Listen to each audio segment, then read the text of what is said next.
começando o Artigo 5º, um programa que leva até você temas que estão na Constituição Federal e que fazem parte do dia a dia de todos nós, cidadãos brasileiros. No programa de hoje vamos falar sobre obrigações e dívidas de quem mora em condomínio.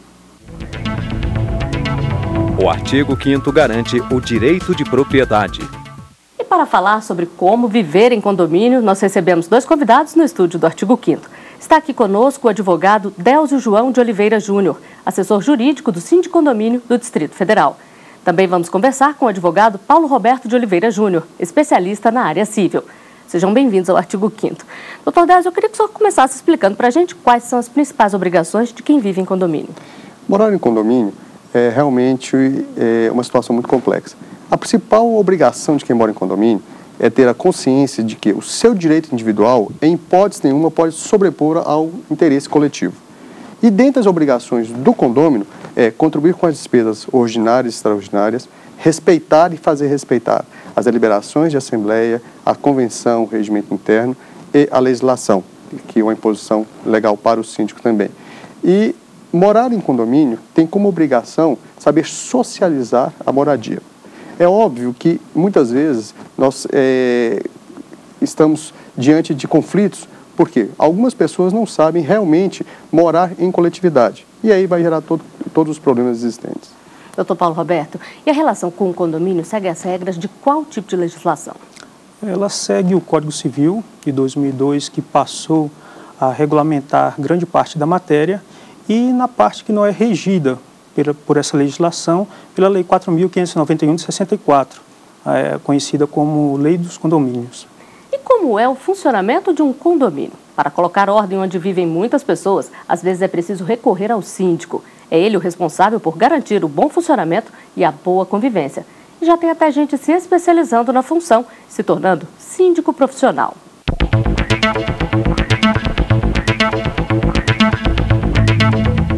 5 prédios, muita criança, barulho, cachorro e mais de 300 pessoas reclamando dia e noite. Esse é o trabalho do Rafael. Ser síndico de vários condomínios requer muita paciência e administração. É muito mais fácil você colocar o problema para o síndico tentar com uma visão, às vezes externa, às vezes numa mudança de procedimento ele consegue resolver o problema. Agora, se for um problema pessoal entre moradores, o que eu faria era sentar com os dois para conversar e tentar resolver o problema. Além de mediar conflitos entre os moradores, o síndico também é responsável por coordenar os funcionários e manter tudo organizado. Eu diria que são os 4 Cs, né? Carro, cano, criança e cachorro. Basicamente são esses, se resumem a gente tentar fazer alguma negociação ou atuar antes que o problema aconteça nos apartamentos ou no imóvel. As normas existem, como, por exemplo, a convenção coletiva e o regimento interno. E, claro, não podemos esquecer do pagamento do condomínio, essencial para manter o prédio em ordem. Deixar de pagar a taxa de condomínio é uma decisão completamente errônea de quem toma essa decisão, porque ele está deixando que as outras pessoas cumpram o seu papel. Se eu me predispus a morar em um condomínio, eu preciso saber que a regra tem a regra do meu espaço, que é o meu, que é o privado, e daquilo que é coletivo, que é comum, que é do condomínio.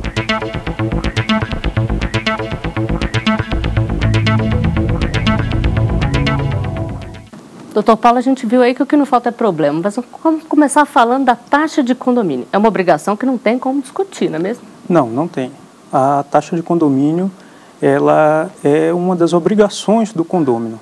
Então, está previsto no Código Civil e ele não tem como escapar. E o que acontece, doutor Délcio, se alguém deixa de pagar a taxa de condomínio? Porque, na verdade, a primeira situação que nós temos que lembrar é que o condomínio não paga a taxa de condomínio. Ele contribui para o rateio das despesas, porque o condomínio não é uma empresa, então ele não vende serviço. A segunda questão é que o condômino que deixar de contribuir para com sua cota parte do rateio, ele vai ser cobrado administrativamente, ele vai ser cobrado judicialmente e, pior, se ele não pagar amigavelmente ou judicialmente, ele pode chegar a perder o seu próprio imóvel. Essa questão que nós temos que verificar também é a forma do rateio, porque isso cria muito conflito no condomínio. A lei determina que o rateio será feito pela fração ideal, ou seja, pela proporção da unidade na edificação.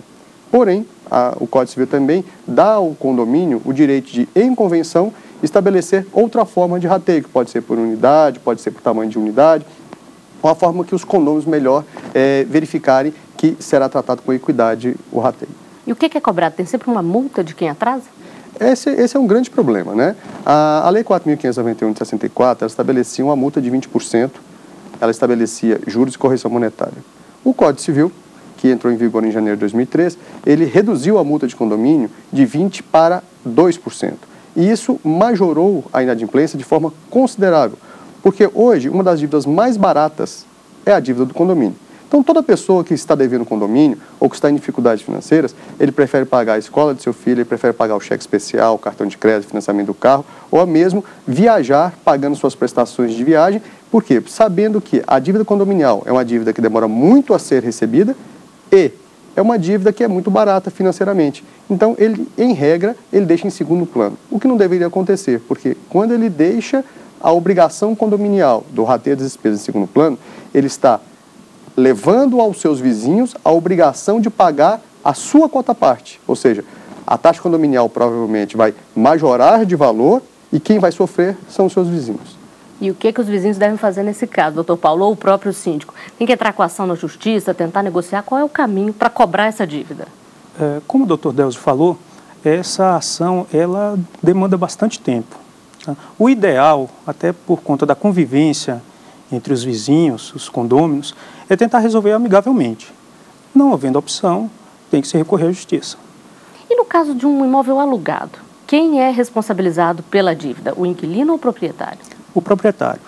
Mesmo que o contrato de locação preveja que a obrigação é do inquilino, o proprietário do imóvel ele pode ser acionado e terá, no caso, uma ação regressiva contra o inquilino, mas ele responde pela dívida perante o condomínio. E é legal, doutor Delcio, condicionar, por exemplo, o pagamento do aluguel ao pagamento do condomínio para evitar que o proprietário seja surpreendido com uma dívida que ele nem sabe que existe? Como o doutor Paulo asseverou, o que acontece? A dívida de condomínio ela é considerada própria do imóvel. Nós chamamos de próprio terreno. Significa dizer que se o inquilino não pagar, o proprietário vai ter que arcar com essa obrigação, porque é dele a dívida, ela é anexada ao imóvel. Quando o inquilino e o proprietário firmam um contrato que tem interesse somente entre proprietário e inquilino, o condomínio não tem como intervir e o condomínio não tem como ser responsabilizado por aquilo. E o proprietário e o inquilino firmam um contrato onde o inquilino será responsável pelo pagamento das taxas condominiais, IPTU e demais despesas. Por óbvio, o proprietário pode clausular, ou seja, colocar em contrato a obrigação do inquilino pagar as duas situações, taxa condominial e aluguel, de forma concomitante. Então, existe a possibilidade, sim, de se recusar de receber o aluguel se a taxa condominial não estiver em dias. Só que não é interessante para nenhuma das partes. Por quê? O proprietário terá dois problemas. Um é responder perante o condomínio da dívida e o outro é não receber o aluguel. Então, o melhor pode piorar a situação. Com certeza pode piorar a situação. O melhor nesse caso é receber o aluguel e notificar o inquilino para que ele coloque em dias as obrigações condominiais. Em não colocando em dias as obrigações condominiais, o contrato poderá ser rescindido, mesmo estando em sua vigência. Por quê? Porque o inquilino, mesmo estando em dia com o aluguel também? Mesmo estando em dias com os aluguéis, ele poderá ter o contrato rescindido, esse inquilino, porque ele descumpriu o que estava previsto contratualmente. Agora, a gente já viu aqui, já falou, doutor Paulo, que o bem pode ser penhorado para pagar a dívida. Vale mesmo se for o único bem da família?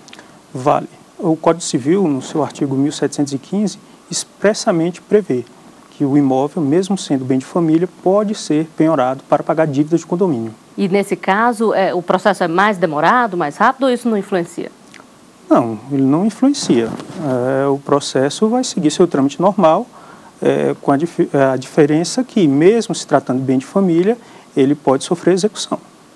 Doutor Delcio, agora em relação às taxas extras, que todo mundo reclama muito, o proprietário ou inquilino, no caso, eles podem se recusar a pagar essas taxas ou o que foi decidido em assembleia é soberano? O síndico de condomínio, ele sempre tenta dar assessoria aos condomínios no seguinte sentido: o edital de convocação é o pilar de todas as decisões em condomínio. Então, se o proprietário se insurgir contra uma taxa de condomínio e essa taxa de condomínio tivesse sido aprovada, levando em consideração todos os princípios e formalidades exigidos por lei, ele não tem como se furtar do pagamento. Porém, se a aprovação dessa taxa extra tivesse sido feita de forma equivocada, por exemplo, não tivesse sido aprovado um orçamento previamente, não tivesse sido obedecido à inclusão da deliberação da obra e da taxa extra em edital, não tiver observado o quórum qualificado para votação para cada tipo de obras, esse proprietário poderá ajuizar uma ação e o Poder Judiciário irá declarar a nulidade do ato deliberatório e, de forma indireta, ele terá como discutir a legalidade daquela cobrança. Porém, como eu disse inicialmente, se efetivamente o condomínio, por intermédio do seu síndico, realizar todas as formalidades legais, ele terá que acatar. Por quê? Morar em condomínio é isto. O bem comum tem que sobrepor ao interesse individual. Se, infelizmente, a pessoa que mora no condomínio não tem como arcar com a despesa extraordinária da melhoria do prédio ou da implementação de algumas situações de interesse geral, ele vai ter que arrumar uma outra solução, porque ele não está apto a residir naquela localidade. E quem é responsável pelo pagamento de taxa extra e de IPTU, doutor Paulo? Como já foi dito, essas taxas elas são próprias da coisa, tá? Então, a obrigação cabe ao proprietário do imóvel. A gente viu aí na reportagem a questão do síndico profissional. Isso é legal? É melhor ou é pior para quem vive em condomínio? A legalidade ela está prevista na própria lei. Porque o artigo 1347 do Código Civil estabelece que qualquer pessoa pode ser síndico. Então não existe um regramento de ser condômino ou não ser condômino. Porém, a convenção do condomínio vai estabelecer que se pode ter um síndico que não seja proprietário do imóvel, em não existindo previsão de vedação de que o síndico seja pessoa estranha ao condomínio, nós podemos efetivamente ter, sim, um síndico profissional. O síndico condomínio DF, ele lançou, aqui no Distrito Federal, a primeira faculdade que forma síndicos profissionais. Então, efetivamente, o síndico profissional é algo inevitável para o futuro. Hoje os condomínios são muito mais complexos, esses condomínios, eles demandam uma quantidade de serviço muito maior e, quando não se está preparado, o que vai acarretar? Um aumento da taxa condominial, a efetivação do aumento da inadimplência e até um desassossego geral, porque o condomínio não vai ser gerado como se deveria ser. Porém, não existe como impor a contratação de síndico profissional, mas a legalidade é plena. E nós vamos a um rápido intervalo. O artigo 5º volta já.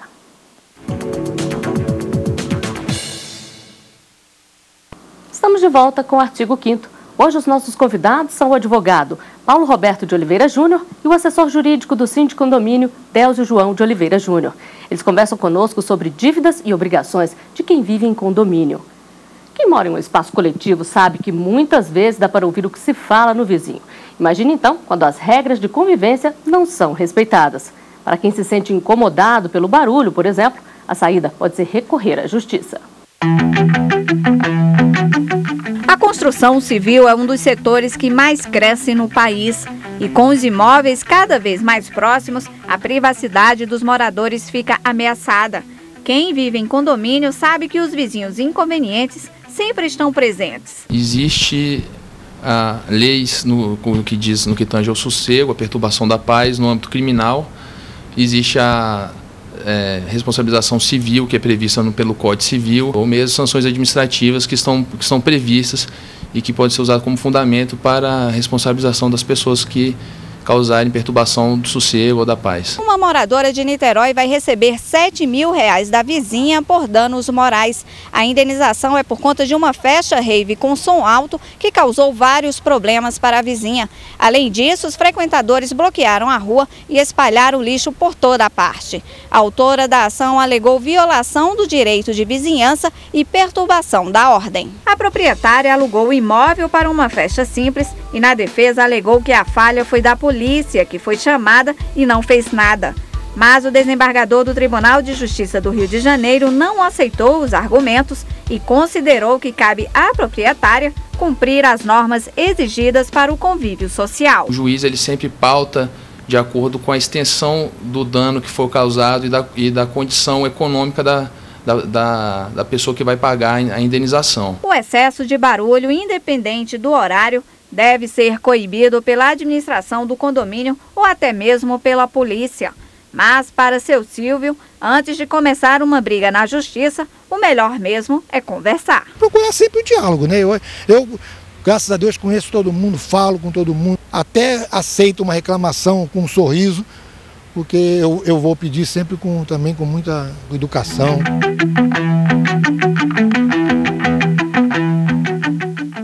Doutor Délcio, qual que é a orientação nesses casos? É sempre tentar conversar, como disse o síndico aí na reportagem? O síndico ele é a peça fundamental na administração de condomínio. Ele deve ser o mediador de todos os conflitos, até porque ele foi eleito democraticamente pela maioria dos condôminos. Então, depositaram nele a confiança de ser aquela pessoa mediadora, a pessoa que irá gerir o bem comum.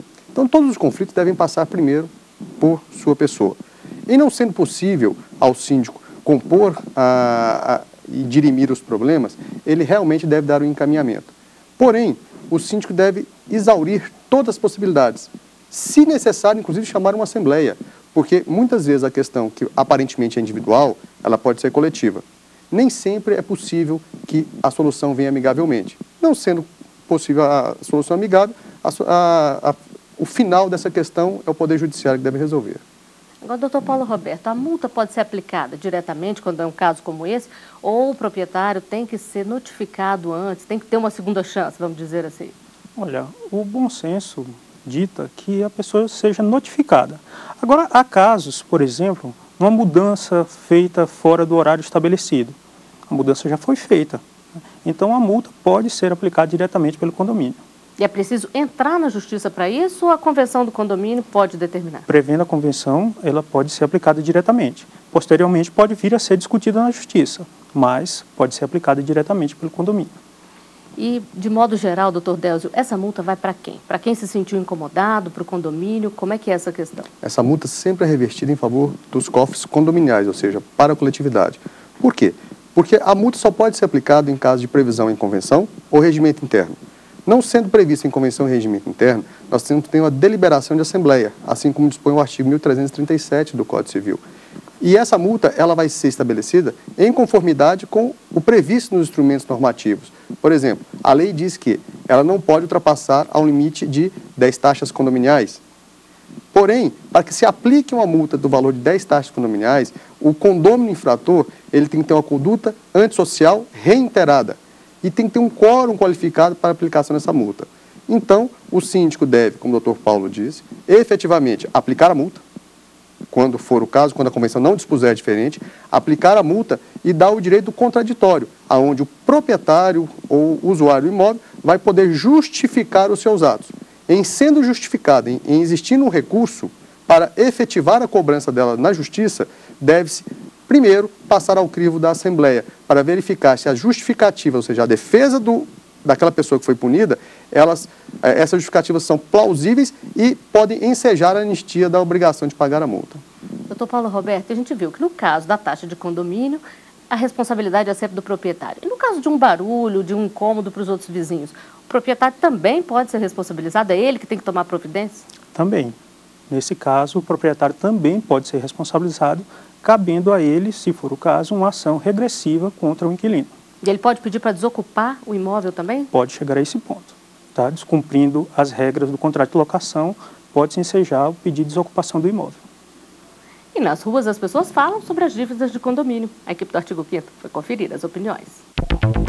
É uma taxa para deixar o condomínio melhor. Então, se todos pagam, o que não pagar devia ter uma multa, uma condição para acontecer deles não pagar, dele voltar a pagar normal. A pessoa inadimplente, no caso, para mim deveria pagar uma multa, ao meu ver, deveria ter um tipo de multa e caso mesmo assim ela não pagasse, justiça, né? Os que não pagam vão usufruir dos mesmos direitos que as pessoas que estão pagando.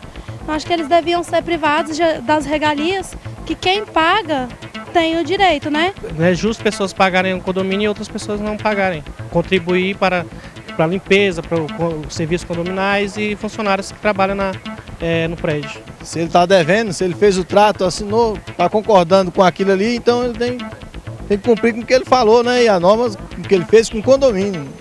Doutor Délcio, o morador ele pode ser impedido de usar de algum benefício que o condomínio ofereça se ele estiver em atraso com as taxas, se ele estiver inadimplente, como as pessoas disseram aí nas ruas?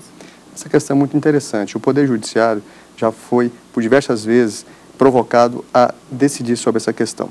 E ele vem dividindo posições, porque se a convenção ou o regimento interno prever algumas penalidades ou exclusões de utilização de área comum, deveria ser cumprido. Porém, o Poder Judiciário ele vem entendendo que, efetivamente, o condômino, adimplente ou inadimplente, ele é proprietário também das áreas comuns. Assim, ele não poderia ser coibido, ou seja, proibido de usar determinadas áreas. Por exemplo, elevador, hall de entrada, escadas e tudo aquilo que fosse necessário à sua locomoção e à utilização plena do bem. Porém, caso exista na convenção, no regimento interno, uma deliberação de que o inadimplente não poderá usar salão de festas, não poderá usar piscinas, quadra de esportes, isso sim pode ser implementado. Isso sim pode ser aplicado ao condômino a restrição de não uso. Também nós temos que observar que se o condomínio for individualizado na cobrança de água e essa individualização ela não for doada à companhia de águas da localidade, for o condomínio que realiza a leitura, existem decisões na justiça que, inclusive, permite que o condomínio faça o corte de água pela inadimplência. Então é muito importante que o condomínio tenha uma convenção e um regimento interno bem atualizado para que o síndico possa ter instrumentos normativos para coibir a inadimplência e implementar as motivações para que as pessoas possam contribuir pontualmente. Doutor Paulo Roberto, nós estamos falando aqui na convenção dos condomínios. O que acontece se uma convenção entra em conflito com a lei? Sempre vai prevalecer a lei. Tá? Entre conflitos existentes entre a convenção do condomínio e a lei, prevalece a lei. Quem é que faz a convenção normalmente? Geralmente, a convenção é feita quando da inauguração do empreendimento, a própria construtora reúne os adquirentes e já elabora uma convenção do condomínio. Já existe um modelo padrão, vamos dizer assim? Não necessariamente um modelo padrão, para se adequar à realidade de cada imóvel, ou empreendimento, tá? Mas geralmente é assim que acontece. Agora, doutor Delcio, o senhor falou em manter a convenção atualizada. Como é feita essa atualização? É preciso convocar uma assembleia?